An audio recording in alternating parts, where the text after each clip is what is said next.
कमाए ले जइबौ दूर। Music by Roshan Singh.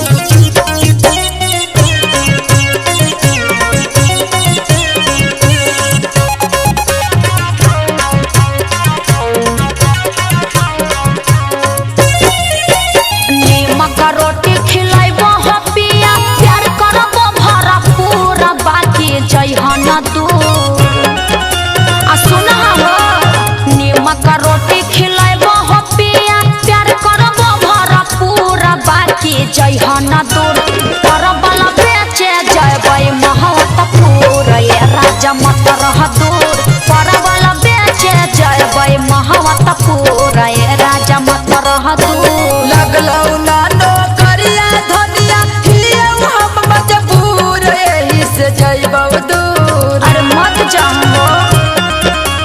लगलौ नानो करिया धनिया हियौ हम मजबूर कमाए ले जइबौ दूर।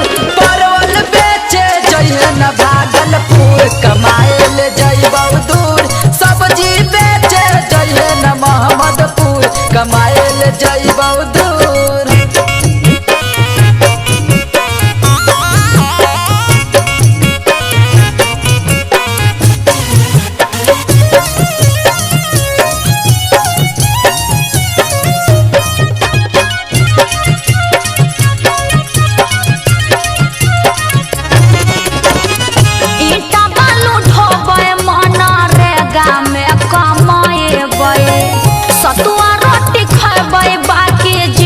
साथ बिताएबै।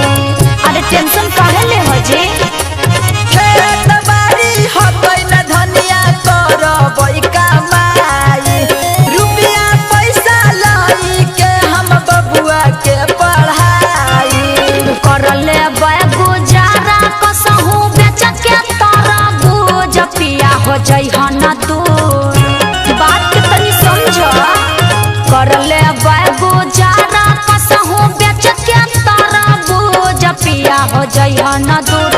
परबल बेचे जइबै नवलपुर पिया हो मत रह दूर। सब्जी बेचे जइहे न मोहम्मदपुर कमाए ले जइबौ हम दूर।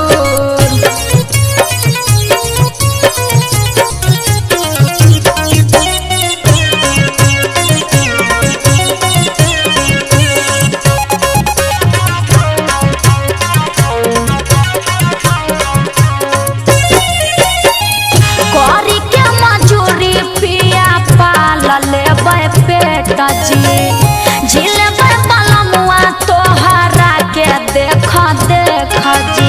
अरे 2 रुपया कमे कमाखिया के सोच रह। पेट नहीं भरी धनिया बैठला से जड़ी। रोजी रोजगार खातिर बहरा जाए के पड़ी। रोशन ओम प्रकाश पिया जनी जया सन सोल ये राजा मत रह दूर। अरे बात मान जाओ।